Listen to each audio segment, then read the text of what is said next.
Kamusta air signs? Welcome to Like a Tarot.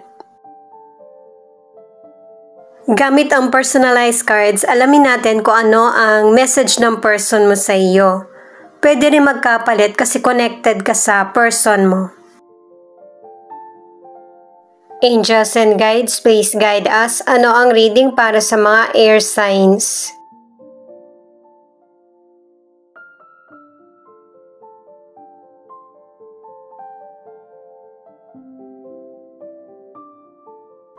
Kasalanan ko.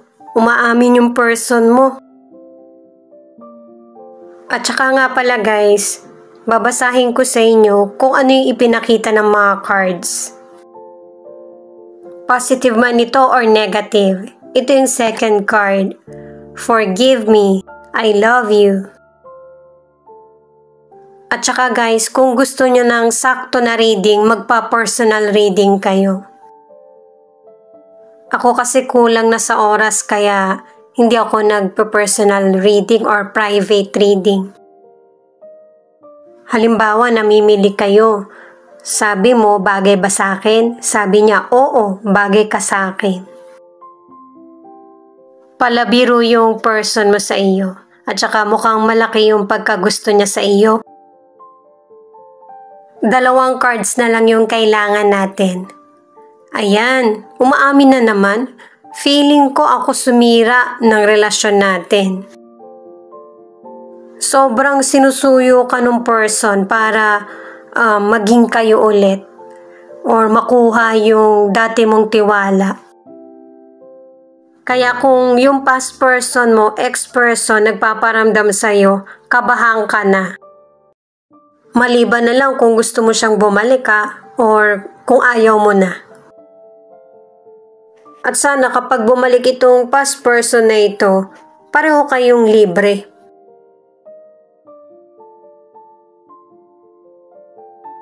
Ayan o, ikaw ang nagpapasaya sa akin. Mukhang late naman makapag-isip itong person mo. Dapat nung kayo pa, nakikita niya yung halaga mo.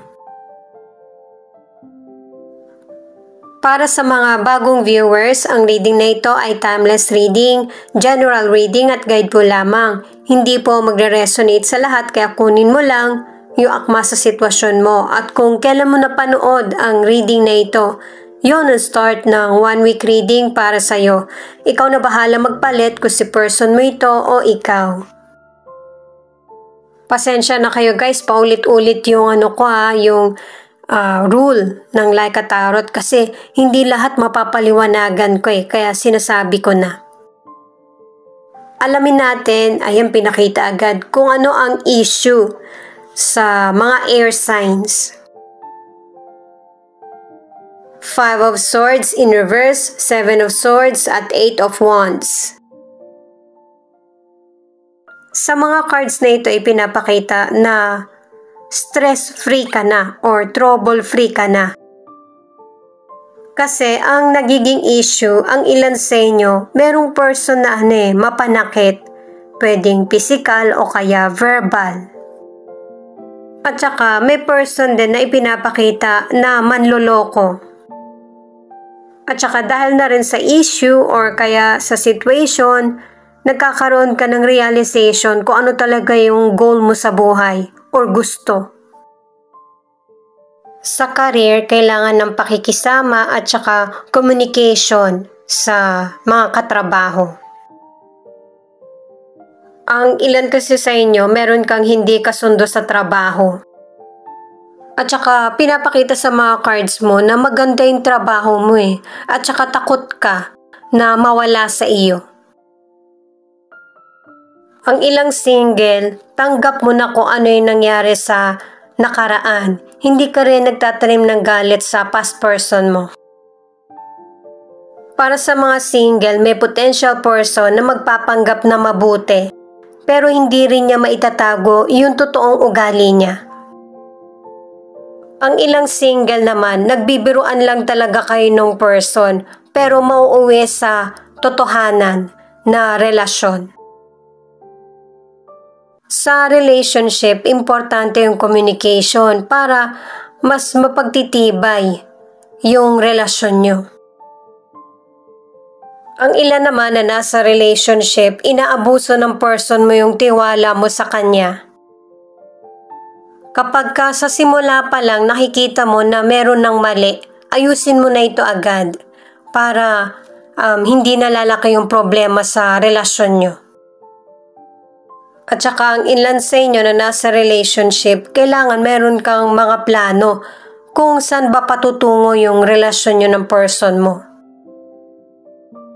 Kailangan kasi pareho kayo may ma-realize para mas lalong mag-grow ang relasyon. Alamin muna natin ang mystical card mo.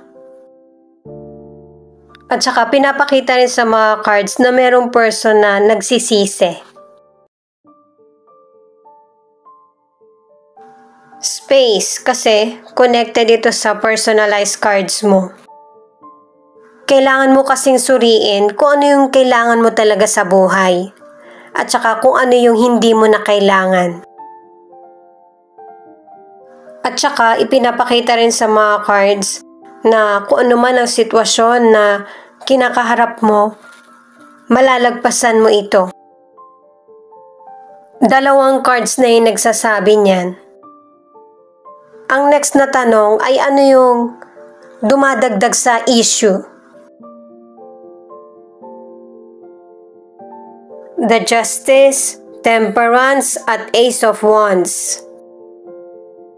Ang nagpapadagdag sa issue na kinasasangkutan mo ay yung napagbibintangan ka na hindi mo namang kasalanan or hindi mo ginawa. At saka ang pakiramdam ko sa mga cards mo, nililihis ka sa problem. Kaya pinapaunawa sa iyo yung issue na nangyayari sa iyo. At saka ang advice ng mga cards ay kailangan maging open ka para sa mga adjustment na nangyayari sa sitwasyon mo.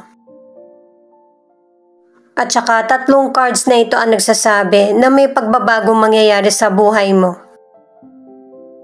Para sa financial, ang advice ng mga cards, panatilihin mong balanse. Kumbaga, gagastos ka kapag napag-ipunan mo na yung gusto mong bilhin o kaya depende sa sweldo mo. Kailangan mo kasing mag-ipon kahit paunti-unti. Sa mga single naman, may potential person na nagkakagusto sa iyo pero gusto mo din siya. Kaya lang hindi pwedeng naghihintay ka kasi mahiyain yung person. At saka para sa mga single, ito yung panahon na makakaramdam ka ng kapayapaan, lalo na sa love life. At saka ang advice ng mga cards para sa mga single, piliin mo yung person na nakakakonekta sa iyo. Yung naiintindihan ka, pareho kayo ng gusto. At saka 2 cards na yung nagsasabi na may posibilidad na makilala mo yung true love mo. Sa mga nasa relationship naman, kailangan sasabihin mo yung feelings mo at saka magpakatotoo sa person. Hindi pwedeng umaayon ka lang. Yung pakikipag-usap sa person, malalaman mo kung ano yung mga ayaw niya at gusto at saka malalaman mo din kung pareho pa ba kayo ng goal na tinatahak sa buhay. At saka para ma-overcome yung mga hadlang na dumarating. Ang next card ay self-worth. Ito naman ay elevate o kaya dignidad. Ang ibig sabihin, deserve mo yung mga bagay na pinapaniwalaan mo na dapat makakamit mo. Naka-2 cards ka na para sa deserve mong buhay. Yun kasi yung hustisya na para sa iyo. At saka positive itong 3 cards na ito para sa relationship. Merong growth at saka changes na mangyayari sa relasyon o kaya sa pamilya. Merong abundance, happiness at contentment sa relasyon. Ito naman yung angel number mo. 777. They want to give you an assurance that whichever path you take, know that you are guided. O diba yun nga yung sinabi ko kanina na ninilihis ka sa problem. Yun yung ipinapakita ng mga cards kasi yun na yung message sa iyo. 333. Encouragement. Ito naman yung huling angel number. 303. Many opportunities coming your way and your angels want you to be open to these many opportunities. At saka guys, yung mga puting cards na personalized cards, tingin ko, ano yan sa iyo test. Kapag ka umiwas ka sa mga negatibo, lalo na sa nakaraan, may maganda nga talagang darating sa iyo. Yung sinabi na ng mga angel number na oportunidad. Hindi yan agara na darating sa iyo mga ilang buwan pa. Mararamdaman mo na lang na may mga bagong pagkakataon. 10 of Swords, 10 of Wands kasi yun yung una kong nakita, at Knight of Pentacles. Kinuha ko na to kasi tingin ko ito yung cards mo.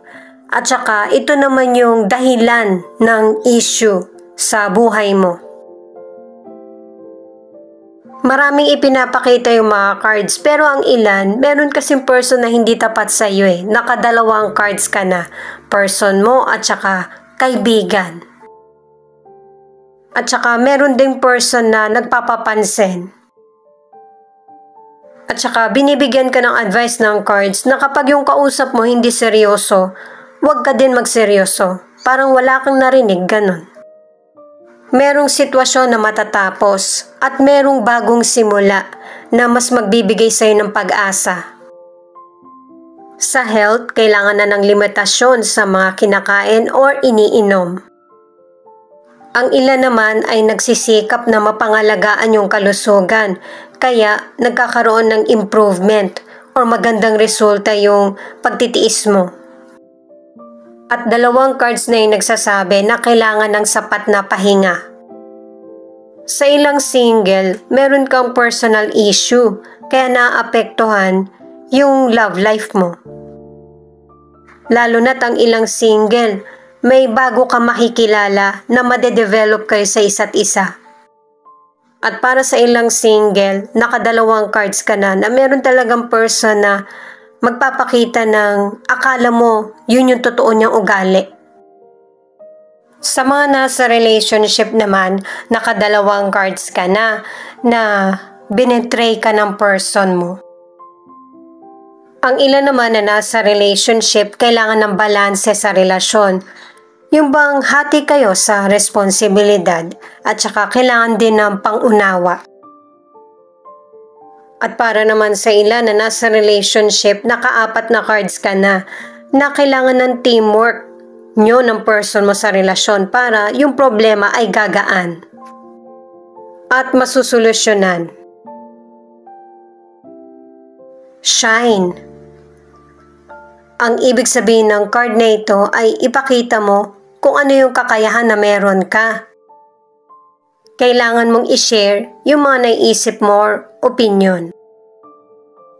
Pero syempre guys, kapag yung problema nyo sa relationship, hirap ka nang ayusin ito.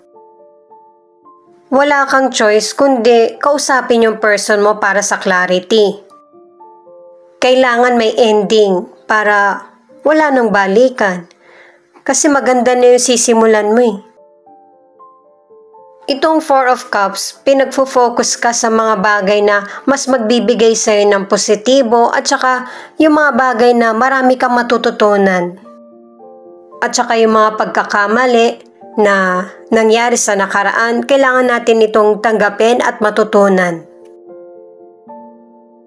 Lalo na sa future, itong 10 of Wands, merong problem na darating sa iyo.